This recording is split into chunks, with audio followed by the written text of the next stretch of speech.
Muchas veces en nuestro espacio productivo nos han preguntado ¿y cómo se les dio la idea de ir haciendo todo lo que fuimos haciendo a través de estos 31 años? Y la verdad que después de regresar del exilio, que vamos al campo de la familia de Remo y nos encontramos con un espacio productivo, una explotación agropecuaria, digamos, que estaba endeudado, con el suelo totalmente agotado, sin árboles, sin animales, contaminado. Y bueno, y la verdad que nosotros decíamos, bueno, no lleva nada. Las consecutivas cosechas, en lugar de ir solucionando el problema del endeudamiento, iba endeudando cada vez más. Había que cortar la forma de producir y fue el momento en que con Remo tuvimos que sacar de adentro nuestro muchas imágenes de las que teníamos de cuando trabajábamos en el movimiento rural, en las ligas agrarias, de lo que era la realidad en el campo. O sea, siempre repetíamos la frase de que en el campo se pueden hacer muchas cosas. En el campo da para mucho, no solamente para sembrar trigo, caña y tal vez sorgo o algodón. O sea, 1 o 2 cosechas por año. O sea, si se pueden hacer otras cosas, ¿por qué vamos a limitarnos a solamente eso? Por otra parte, la sociedad o la ciencia nos llevó a dividir las especialidades, o sea, por un lado, todo el tema de la ecología era un tema, pero que no se integraba con el tema de la producción. O sea, la producción tiene que ser rentable. Eso, de alguna manera, todo el mundo, bueno, lo tenía. Entonces, en función de la rentabilidad, se sacrificaba todo lo demás. En función de la rentabilidad se sacrifica la ecología, el ambiente, a lo humano, hay que ir tecnificando y al final quedan solamente una persona conduciendo el trabajo de un predio y bueno, pero eso en función de la rentabilidad. Pero no es contradictorio, o sea, cuando nosotros empezamos, no se hablaba ni de agroecología ni se hablaba de orgánico, simplemente que manejados por de alguna manera con una percepción y algo que nos llamaba a hacer otra cosa, fuimos armando un esquema diferente, donde de alguna manera íbamos integrando todas estas cosas. Uno de los primeros pasos fue decir, no hay árboles, hay que plantar árboles. ¿Qué pasó? No, Sí. está bien. Hay que plantar árboles,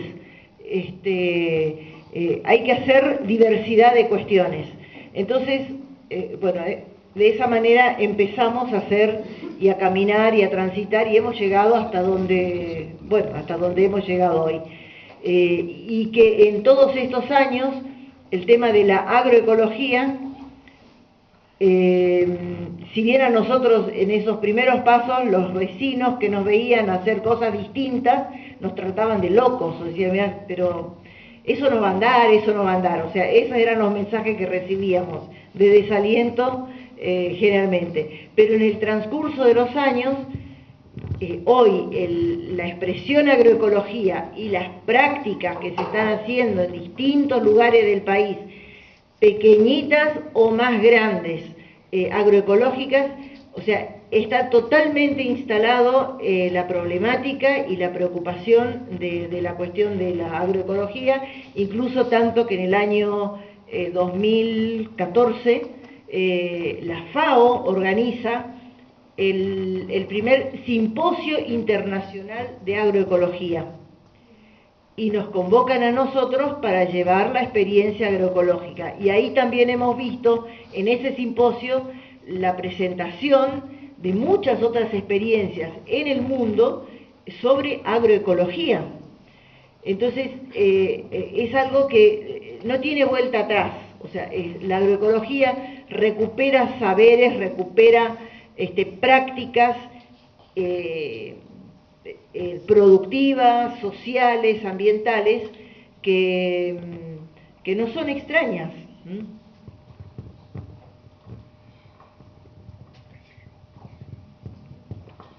Ahí con el perdón de los dos, es decir, estaría bueno, digamos, es decir, tipo, hacer un neologismo, digamos, con relación a lo que se vino hablando, es decir, desde la política, es decir, tipo, en realidad es la rehumanización de lo agrario, digamos, es decir, en ese sentido la revalorización del ser humano por sobre el capital, digamos. Entonces, en ese sentido, es muy bueno, digamos, para justamente hacer entender a los alumnos que dicen yo no pertenezco a ningún partido político, que en realidad ese tipo sí tiene que pertenecer, es decir, a una concepción política, ese tipo de la rehumanización de lo humano, ya sea en lo agrario, ya sea en lo urbano, ya sea, digamos, en el lugar donde uno esté, digamos. Es decir, en ese sentido, es decir, la concepción o la palabra agroecología, es decir, pertenece, digamos, es decir, tipo, ¿para qué vamos a utilizar agroecología? Si nosotros podemos, es decir, resignificarlo, es decir, la rehumanización del agro. Desde una práctica, desde una organización de la producción, una organización de un trabajo en forma respetando el ambiente. Si nosotros no respetamos el ambiente, la tierra, que es la que nos va a dar de comer a futuro, entonces no... ¿Qué pasó? No, le preguntaba si se podía apagar las luces que están más cerca para tener una mayor... Tenemos un problema, una vez intentamos y se apagó todo. Héctor, no apague. No apague porque se apaga la... Se ve bien, se ve bien, se ve bien. Pero estas son las últimas imágenes del... ¿Qué pasó?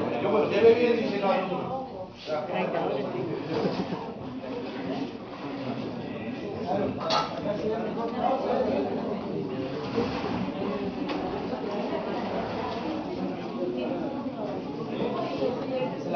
Esa es la primera. No, tenés que... Ahí está, ahí va.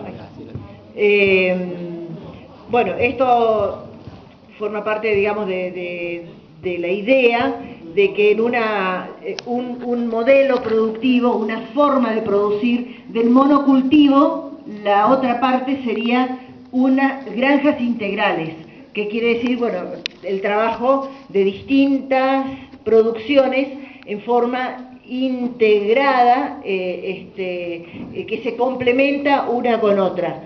Bueno, para el desarrollo integral de los pueblos, esa idea de que nosotros presentamos lo que es una experiencia de una organización productiva, pero este modelo de organización productiva se puede hacer en una comunidad en forma interactuando distintos grupos humanos, personas, donde se van complementando en las actividades y de esa forma generar un desarrollo integral de un lugar.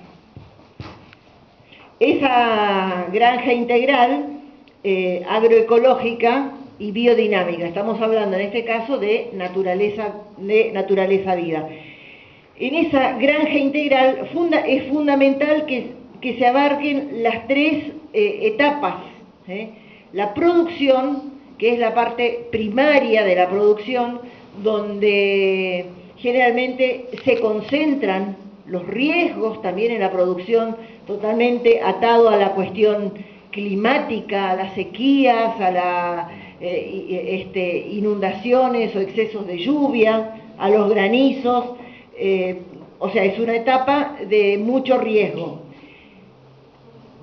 la elaboración de productos, o sea, que esa etapa de la producción sea el agregado de valor, hacer el agregado de valor, la transformación, y finalmente la comercialización, la etapa del intercambio o del abastecimiento de los alimentos, que los alimentos le lleguen a la comunidad, a la gente. Entonces, haciendo esas tres etapas en un proceso integrado, integral, la cuestión económica es totalmente diferente. Y también, no solamente la cuestión económica, sino también la parte de, ustedes imagínense que en cada una de estas etapas hay personas atrás trabajando, que tienen que estar. Entonces, es totalmente distinto un lugar donde solamente se hace la producción, se cosecha y se entrega al acopiador la producción. O sea, las personas que están trabajando es totalmente distinto a que si vamos integrando las tres etapas. Esto es sumamente importante tener claro porque estas dos partes, la elaboración y la comercialización, fueron el robo que históricamente nos han hecho a los sectores campesinos, y lo que explicábamos hoy de las luchas campesinas del Chaco estaba dado justamente porque le estaban quitando los beneficios que el productor agropecuario hacía y llevándola en manos de otros eslabones que eran desde el labor de la desmotadora, de los procesos, de otro tipo de procesos. Por eso es acá, cuando entendemos este modo de producción, digamos, de entender que tenemos que producir, transformar y comercializar, para dar una idea muy simple, si yo produciendo gano 1 peso, cuando yo hago las tres cosas, pero en las 2 segundas, en el proceso y en el comercio, prácticamente no existen riesgos. Esto grábense, porque es un tema sumamente interesante. Entonces logra estabilidad, logra ganancias, logra reinversión. Miren, en este momento en la Argentina los tambos están cerrándose, están con crisis enormes, con el valor de la leche a 5 o 6 pesos, cuando en realidad los costos son de 5 o 6 pesos, entonces no pueden permanecer. Y Naturaleza Viva, solo agregando 2 eslabones que no incorporan la misma proporción de los gastos, porque fíjense, por ejemplo, vamos al tema del queso, de la leche. El tambo, el mayor gasto, ¿cuál es? En las pasturas, el trabajo, en la sanidad, el ordeñe, etcétera. Y para hacer queso te pones a tomar mate y tenés un mínimo de horas de trabajo y estás haciendo sin ningún riesgo y con todas las comunidades, y además sin gastos, porque para hacer el queso tenés el cuajo, tenés el fermento que lo hace el propio productor, y lográs transformar de 6 pesos el litro a 20, 30 pesos el litro. Fíjense, simplemente con el agregado. En el caso del aceite de girasol pasa exactamente lo mismo. El problema es cómo sacar la semilla de girasol, cómo sacar 2 toneladas de girasol por hectárea, los costos, el problema climático, los impuestos y infinidad de cosas. Y además, en el sistema convencional, peor todavía, porque tenés los costos enormes de boludeces que nos convencieron que tenemos que poner. Fertilizantes químicos, venenos, herbicidas, que es todo un invento de la Revolución Verde, es un invento extraño al campesino de la historia de 10.000 años de agricultura. Entonces, esto es importante entender. Bueno, dentro del esquema también está la integración y la diversidad productiva, o sea, cómo un cultivo se va complementando con otro. Por ejemplo, en la agricultura, ese campo donde se levantó una cosecha, fueron prácticas muy comunes que después sirven de rastrojo para los animales.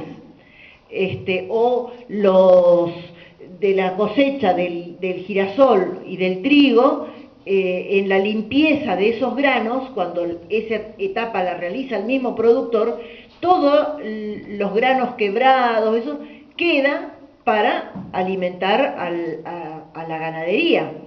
Entonces, de esa manera se va complementando. O de la ganadería, que se utilizan los estiércoles, que sirven para el enriquecimiento del suelo, tanto de los campos mismos de pasturas, como del campo ganadero, o de la parte de la horticultura. Y acá viene un tema súper interesante. Por ejemplo, cuando se habla de integración productiva, por ejemplo, les cuento un caso. Teníamos que producirle aceite prensado en frío para Estados Unidos. Nosotros chiquititos, ¿viste? Porque aceite, ¿cuánto? Podríamos haberle vendido 30 toneladas de aceite, rompiéndonos todo, digamos, ¿viste?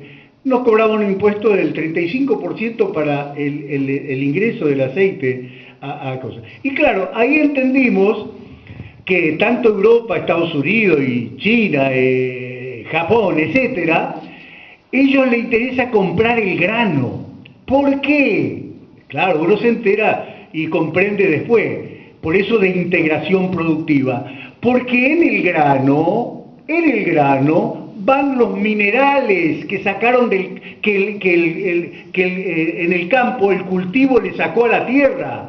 Entonces, si compran el grano, tienen allá ellos el aceite y el pellet, que es un alimento excepcional para el ganado. Nosotros todo el aceite que hacemos de girasol, de lino, de soja, el pellet queda ciclando en los animales de naturaleza viva y de hecho forman parte del ciclado de los nutrientes en nuestros propios campos. Por eso la combinación ganadería, agricultura y proceso de transformación, nosotros lo que hacemos es ciclar todos los elementos en el propio campo, y nosotros, en vez de perjudicar el campo, en vez de debilitar los nutrientes de la tierra, nosotros lo que estamos haciendo es combinando todos los elementos para fortalecerlo. Nosotros hoy tenemos mayor fertilidad que hace 31 años.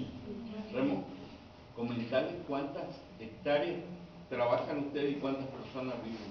Bueno, nos olvidamos de decir al comienzo, son 230 hectáreas, de las cuales 110 hectáreas son de propiedad, digamos, de la familia que estamos ahí. El resto son alquiladas a parientes que decidieron alquilarnos por más de 10 años, como mínimo.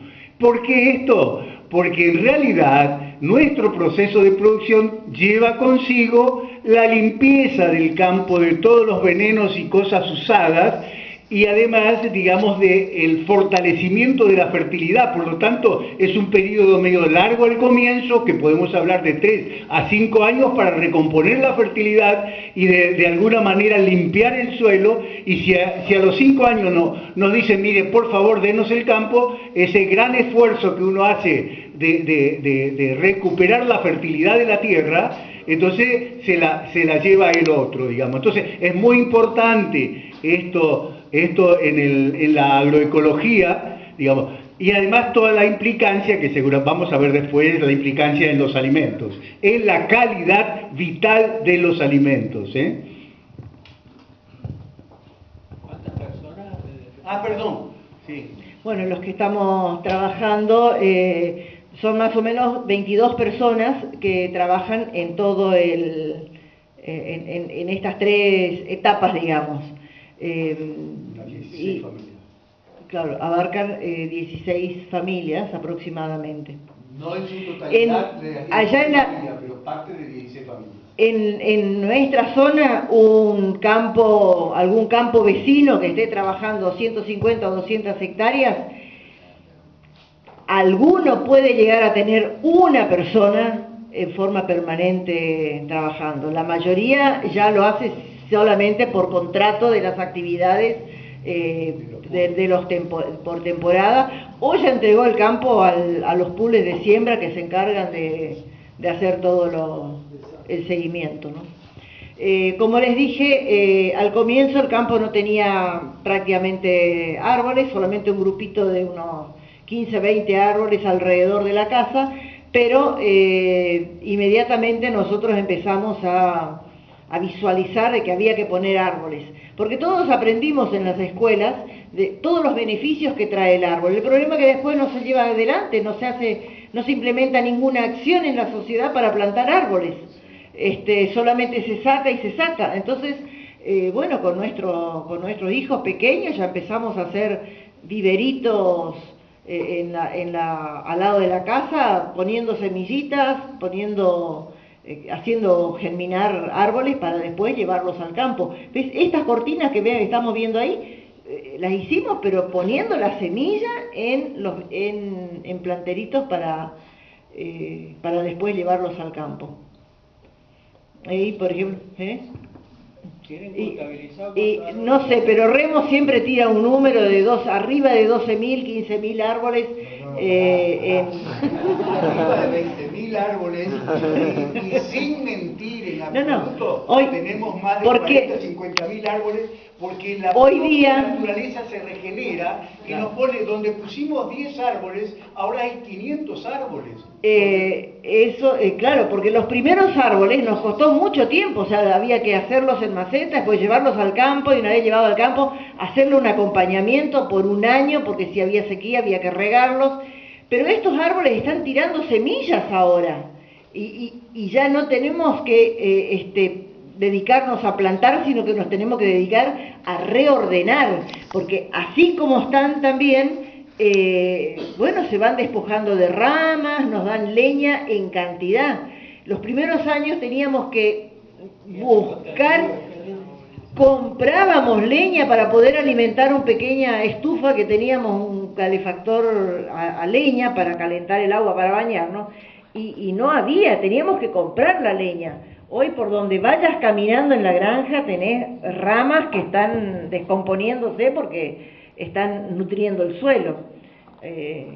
Así que, pero aparte de la madera en sí, del beneficio de los árboles y del retorno de gran variedad de aves en ese espacio, también sirven para alimento de los animales, porque los animales van ramoneando y se van alimentando de las ramas del árbol. Bueno, en la ganadería lo que se trabaja es, si bien hemos pasado al comienzo por la etapa de querer hacer inseminación artificial, pero el tiempo nos fue enseñando que el trabajo con el entore, la reposición propia de los animales, los terneros se crían todos en el campo, o sea, hacemos los terneros, la recría, y la reposición de las vacas del tambo son todas nuestras propias terneras, ¿no? Además, a la vaca le gusta más el